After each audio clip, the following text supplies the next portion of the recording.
ازيكم عاملين ايه؟ يا رب تكونوا بخير. ان شاء الله معايا فيديو النهارده تشجيعي وقوي جدا، من الفيديوهات التشجيعيه القويه جدا في الشتاء. تمام، بعد الفيديو ده طبعا بعد تعب مش قادره اقول لكم، وعماله ان انا اشجع في نفسي ان انا اقوم واعمل الفيديو ده وان انا اعمل الشقه يعني وكده. لما خلاص بقى قلت يلا خدت القرار وقمت. متنسيش بقى لو انت اول مرة تشوفوا القناة بتاعتي يسعدني طبعا ويشرفني اشتراكك في القناة، ولو انت بقى مشتركة عندي في القناة متنسيش تعملي لايك وكمان تكتبيلي كومنت عشان الكومنتات طبعا بتشجعني جدا. اول حاجة كده بدأت بيها فتحت الشباك وشلت الستاير طبعا عشان خاطر الستاير عايزة تتغسل من ساعة ما ركبتها في اول الشتاء ما شلتهاش. تمام، بصراحة انا عايزة احس كده بريحة نظافة، عايزة احس ان كل حاجة نظيفة، حاسة ان كل حاجة مكتومة، كل حاجة متقفلة. طبعا الشتا بتبقى التنظيفات بتاعتها قليلة مش زي الصيف، ممكن مثلا كل شهر تلمي الستاير وتغسليها او مثلا الفرش بتاع الركنة.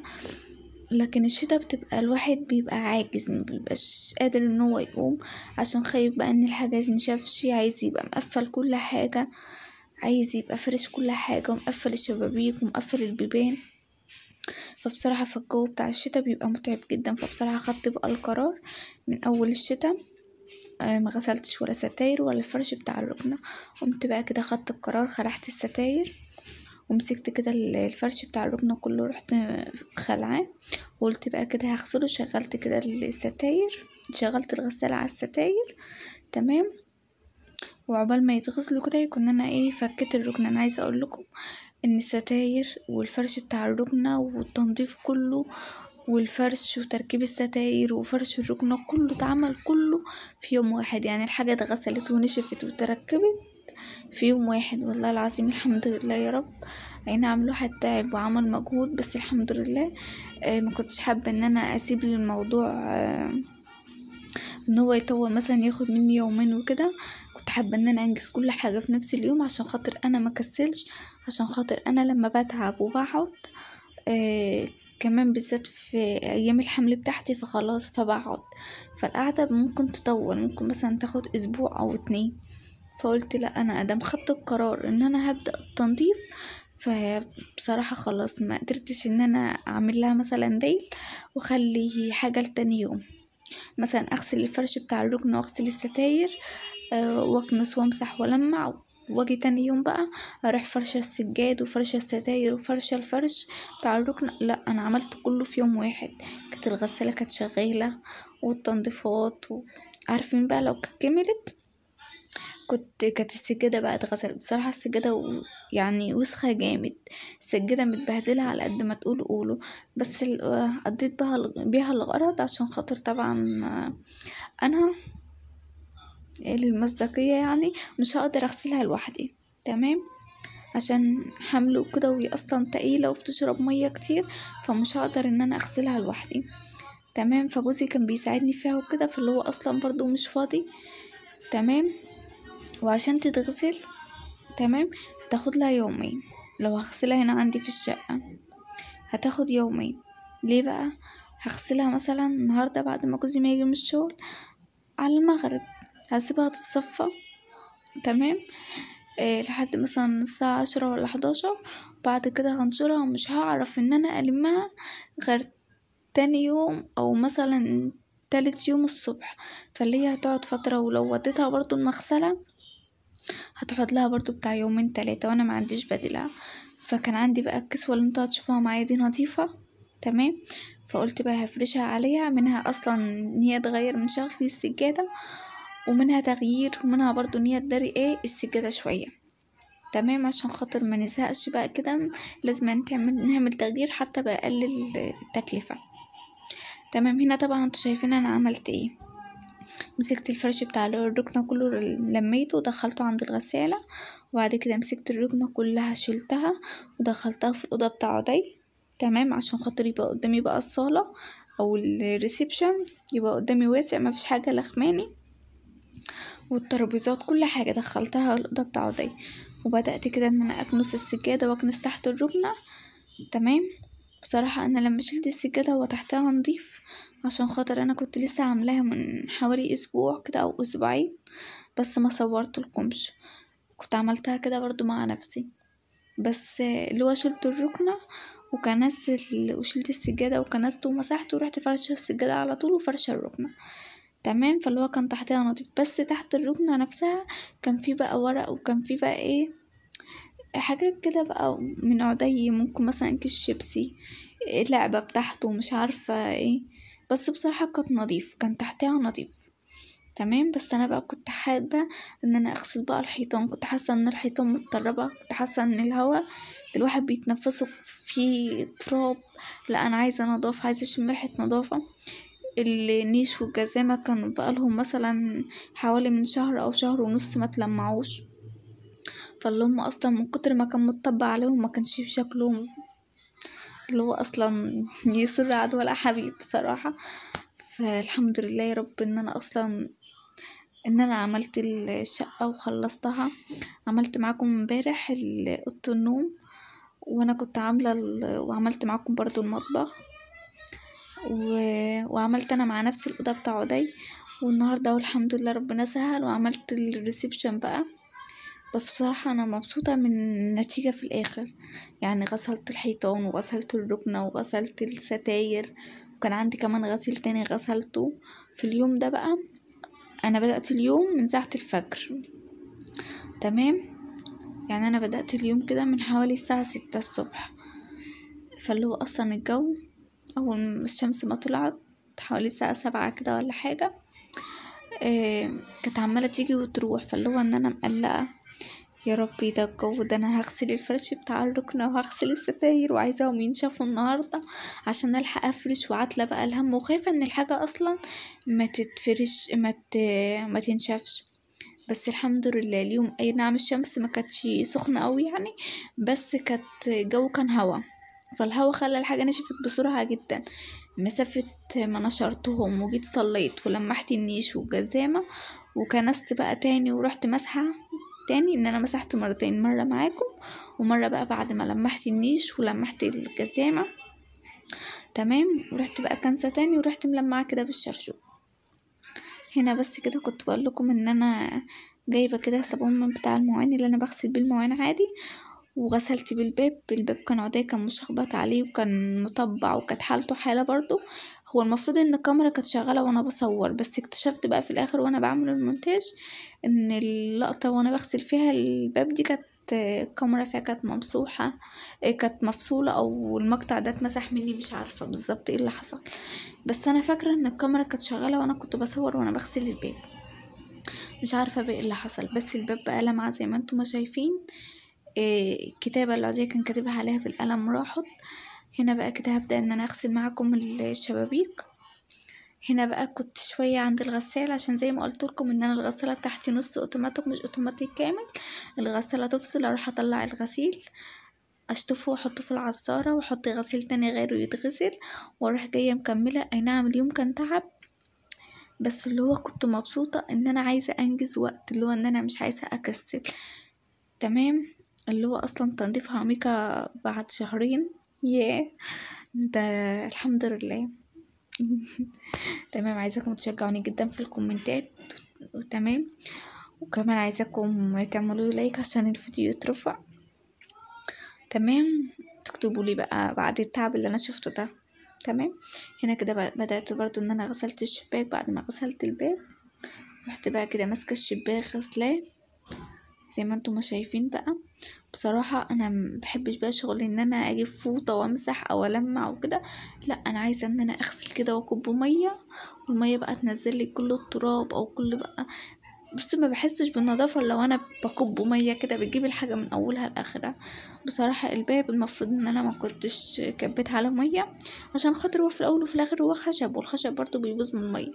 بس لا انا رحت جايبه ميه كده من اول الباب من اوله لحد اخره عشان خاطر احس بالنظافه. عارفين كده والميه كده بتجري نازله الميه جايبه الحاجه من اولها لاخرها، بحس ان هي بتغسل كده بتغسل حاجات كتيره جوايا كده، والله العظيم بجد. عارفين بقى يا بنات، طول ما انا بعمل والحاجه كده من بعد ما الحاجه بتبقى متبهدله قدامي واعملها وبص الاقيها نظيفه كده وبتلمع، بطلع بقى بفش غلي بقى كله في حد. في التعب بقى اللي عدى كله عليا. يعني وانا بغسل الباب كده وانا بكب الميه، بحس ان هو بيغسل جوايا التعب اللي عدى عليا. بجد انا كنت تعبانه الفتره اللي فاتت، والحمد لله ربنا ما يكتبها على حد. كان تعب اللي هو بقى التعب اللي هو انا ازاي سايبه الشقه كده، ازاي كل حاجه متبهدله كده، ازاي النيش وصل اكتر من شهر ونص ما تحطش عليه فوطه. لما كنت ماسكه الفوطه كده وانا عماله المح في النيش، عارفين اللي هو ان انا كنت اللي هو كنت بعوض الشهر ونص كله، اللي هو كنت بعوض الشهرين اللي عدوا عليا. وانا برضو بغسل في الشبابيك والحيطان. كنت بحس، بس انا ما حسيتش هو اليوم عدى عليا ازاي، بس حسيت بان انا مرتاحه. الفتره اللي فاتت كنت عماله انب في نفسي ازاي ان انا سايبه الشقه كده، لا انا عايزه اعمل الشقه متبهدله ازاي وازاي ده. انا كنت الاول الشقه كانت بتتعمل يومياتي، الشقه مثلا كانت تلميع وتنظيف عميق كل اسبوع. ازاي ان انا اسيبها اكتر من شهرين، ازاي اللي هو عماله انب في نفسي، عماله اشيل نفسي ذنب مش ذنبي. تمام، بس والله هو كنت عماله اشيل نفسي ذنب، بس والله هو كان نصيب الحمد لله، عشان بس مجهود وكده. هنا بقى كده بعد ما غسلت الشباك وكبيت كده على ميه، خليت الميه كده نازله تجري كده عليه، رحت ماسكه الحيطان، جبت شويه كرور الوان، وجبت اللي هو كروركس. الناس اللي بتسأل اللي هو ايه كرور الوان، اللي هو كروركس. وجبت شويه صابون بتاع المواعين، وحطيتهم كده، مليت عليهم جردل الميه او طبق بلاستيك كده فيه ميه، ورحت ماسكه بقى بالمقشه وغسلت بقى الحيطان كلها عشان ادعك بقى الحيطان. انا عندي الحيطان هنا اللي هي البلاستيك اللي بيتغسل، اللي يعني ما بيتأذاش من الميه وكده. بدأت بقى ان انا ادعك عشان خاطر بقى لو عليه تراب او مثلا لمم تراب او حاجه، المقشه دي هتنضف لي الدنيا. طبعا انا كنت غسلاها كويس يعني، بعد ما كنست بيها غسلتها كويس. رحت جايبه بقى المساحه البرقيه، ورحت بقى منشفه الحيطان كلها. تمام، يعني عملتها الاول بالمقشه، دعكت الحيطان كلها بالمقشه، وبعد كده رحت عاملاها كده بالمساحه البرقيه. بس بصراحه انا كنت بجيب لكم لقطات عشان خاطر التصوير كان بيبقى مجهود عليا جدا وكان تعب، وفي نفس الوقت التليفون كان عمال يفصل شحن، فاللي هو كنت بحطه على الشحن شويه وبصور شويه، فما كنتش متحكمه برضو قوي. تمام، بس انا بشرح لكم انا عملت ايه. بعد ما غسلت الحيطان كده بالمقشه، رحت جايبه المساحه البرقيه ورحت منشفه كل الحيطان. تمام، وجبت برضو المكتبه بنفس المية اللي انا غسلت بيها الحيطان، ورحت غسله بيها المكتبه كلها من اولها لاخرها. وعودي كان لمم الورد والزهريات والحاجات دي، وكان حاططها في جردل، ورحت غسلها كده بالميه ما بيجرالهاش حاجه، ورحت حطها على الرخامه بتاع المطبخ، وسبتها بقى تنشف لحد اخر اليوم. هنا بقى كده كبيت بقى الميه اللي فيه بقى كلوركس، وفيه بقى الصابون اللي هو بتاع المواعين، وبدأت بقى مسكت المقشه ومسكت بقى السيراميك وبدأت ان انا ادعك بيه. كده كده هو السيراميك نضيف معايا ما فيهوش اي حاجه، بس اللي هو بقى ان انا بعوض بقى الشهرين اللي عدوا عليا ولا الشهر ونص، الفتره اللي عدت عماله بقى اعوض بقى. تمام، هنا بقى كده بعد ما مسحت الميه، مسكت كده الشرشوبه. انا كل ده لسه ما لمحتش النيش ولا الجزامه. تمام، رحت ماسكه بقى كده الشرشوبه هنا كده، وكنت خلصت خلاص غسيل، كانت اخر حاجه في النشافه. تمام، هنا كده بقى مسكت الشرشوبة وبدأت بقى ان انا انشف فيها الارض. وكمان المطبخ عندي ما كانش فيه اي حاجة، كانش عندي مواعين في اليوم ده، والرخامة كانت نظيفة، والبوتاجاز بصراحة هو اللي كان عايز يتغسل. تمام، بس مش متبهدل قوي يعني، اللي هو بس من مكان ما عملت عليه الاكل وكده، بس سبته بقى. ومسحت برضو الارض معايا بتاع المطبخ وانا بمسح كده الريسبشن، وبدأت بقى ان انا نشفت كده المطبخ ونشفت كده الريسبشن. بنشف بصراحة، ما كنتش حاطة بقى، كنت بنشف يعني انشف شوية كده واروح عصرة الشرشوبة في قلب مية بس ما فيهاش اي صابون، عشان انتوا شايفين اصلا المية فيها رغوة، فيها صابون على الارض من مكان الكلوركس والصابون بتاع المواعين. فاللي هو كان لازم الشرشوبة تتشطف كويس كده عشان خاطر تنزل اي صابون او اي رغوة فيها. وهنا برضو كده الزرع كان خلاص، كان غسله وكنت سايباه ان هو ينشف. والسجادة بقى جبتها هنا كده كنت بقولكم انا لسه ما لمحتش النيش ولا الجزامة، بس مستنية بقى اما الارض تنشف. هروح الاول ان انا وهنا كده المطبخ اهو كان نشف، بس هنا بقى كان الظهر كان أذن وخلاص بقى هدومي كانت اتبلت بقى مية، كانت من اولها لاخرها مية. فغيرت بقى هدومي ودخلت بقى صليت الظهر. بعد ما صليت رحت جايبه الغسيل، رحت منشرة تمام، وقلت عقبال ما ينشف رحت مفضيه الجسامة كلها تمام. كان فيها بقى من مكان الشوزات عزكم الله، كان فيها بقى تراب ورملة ومش عارفة، وكانت عايزة بقى تتلمح كده وتتنضف. بصوا اللي هو ان انا بقى بعوض الفترة اللي فاتت، مش عايزة اشم ريحة حاجة مكمكمة، عايزة اللي هو اشم كل حاجة ريحة نظافة. كنستها كده كلها، وبعد كده جبت بقى فوطة يعني ايه اللي هي فيها مية بس عصرها بقى، عصرها جامد، ورحت ماسكاها بقى ملمعها كلها، ملمعة الضرف كلها، ملمعة بقى الجزامة كلها من اولها لاخرها تمام كده زي ما انتم شايفين كده معايا. ألمع بقى كده عشان خاطر لو في تراب لو في اي حاجة مكان الشوزات تبقى على نظيف. وفي نفس الوقت كان في كام شوز كده كانوا عايزين يتغسلوا، دخلتهم بقى على السفل بتاع الغسيل عشان خاطر ابقى فاكرة ان الحاجة دي عايزة تتغسل. مثلا الشوز لما بنخرج بيه واحنا لما بنرجع بقى الشقة وكده ما بحطوش تاني في الجزامة، لا بحطه بقى في ثبات الغسيل عشان لما اجي اغسل ابقى عارفة ان الشوزات دي هتتغسل.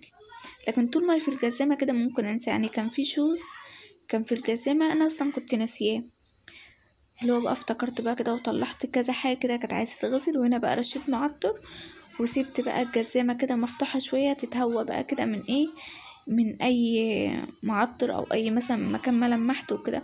وهنا بقى التليفون بتاعي كان خلاص كان فصل شحن، رحت حاطه بقى على الشاحن ولمحت بقى النيش ولمحت الجزامة ورصت تاني الشوزات مكانها، ورحت منزلة بقى هي السجادة تمام. وقلت بقى هفرشها هنا بقى على الاستاذ عدي، كان عايز بيساعدني بقى. على فكرة هو مش بيفرشها لوحده، انا بفرشها معاه، بس عشان خاطر انا مش بظهر يعني في الفيديوهات، فاللي هو ان انا اصلا مش باينة، بس انا بعملها معاه. بس هو اللي هيشوف الفيديو هو ده هو اللي فرش السجادة لوحده تمام. انا عايزه اقول لكم ان هو طلع عيني في اليوم ده، طلع عيني. انا عايزه اخلص وعايزه ان انا لو قعدت خلاص على كده مش هقدر ان انا اقوم، بس طول ما انا بعمل حاجه مش هقعد الا لما اخلصها. خلاص انا واخده القرار مش هقعد الا لما اخلصها. بس هو طلع عيني بجد، بس يلا الحمد لله يوم عدى. هنا بقى كده بعد ما فرشت السجاده جبت اللمامه اللي هي بتاع الشعر والفتل، ومسكت السجاده كلها من اولها لاخرها، لميت الشعر كله اللي عليها والفتل، خليتها فله تمام. اي نعم هو لو كان الفيديو كان الروتين بقى كان كمل كانت السجادة اتغسلت، بس هي معلش على فكرة هي مفيش بس غير الوردة اللي في النص اللي هي الصفرة دي اللي متبهدلة. فرشت بقى عليها الكسوة بقى بتجيب من اول الريسبشن بسم الله ما شاء الله، يعني من اول الريسبشن لحد اخره. ففرشتها بقى كده عليها، ورحت جايبه الركنه بقى كده رصاها. انا هنا بقى كده كنت علقت الستاير، انا ما نشرتهاش انا علقتها. الشبابيك عندي هاويه والشقه اصلا عندي هاويه، الشباك بتاع المطبخ قصده على طول الشباك بتاع الريسبشن، فاللي هو عمل لي طيار تمام. وهنا بقى كده كانت خلاص كانت الفرش بتاع الركنه كانت نشف، وكنت كمان كنت لبسته وكنت فرشت بقى الدنيا، وعماله بقى اعطر بقى في الستاير وفي الفرش بتاع الركنه. وهنا بقى الترابيزه دي انا خليتها كده تحت المكتبه، اللي هو تغيير بقى ان انا زهقت منها، وحطيت بقى الترابيزه اللي هي بتاعه الركنه دي. وجبت كمان السماعات دي حطيتها هنا عشان خاطر ابقى اشغل يعني عليها قرآن الصبح وكده، او اشغل عليها مثلا اذكار الصباح وكده، وعماله بقى اللي هو ارش في المعطر تمام. ما تنسوش بقى يا بنات تشجعوني بقى في الكومنتات، وما تنسوش بقى لو انتوا اول مره تشوفوا القناه بتاعتي يسعدني طبعا ويشرفني اشتراككم في القناه، ولو انتوا مشتركين ما تنسوش بقى تعملوا لايك بعد التعب ده وبعد المجهود اللي انا شفته. طبعا مش اقل بقى من لايك، يعني لازما بقى ان انتوا تعملوا لي لايك وكده، طبعا فضلا منكم مش ليس مش امرا يعني وكده تمام. اهو بقول لكم ما تنسوش تعملوا لايك تمام. بس كده. وهنا بقى كده كان خلاص كنت مرتاحة بقى ومرتاحة نفسيا ومش قادرة اقول لكم، وكل حاجة رجعت جديدة زي ما كانت، وكل حاجة رجعت بتلمع. عارفين يعني ايه كلمة بتلمع؟ بتلمع بمعنى الكلمة. هنا كده كنت بوريكم النيش بعد ما تلمع، وبوريكم بقى كل حاجة بعد ما اتغسلت والدنيا بقى. وايه رأيكم بقى كده في النظام ده؟ اكتبوا لي بقى في الكومنتات رأيكم بقى في النظام ده كده تمام ولا غير حاجة. ماشي، والسلام عليكم ورحمة الله وبركاته.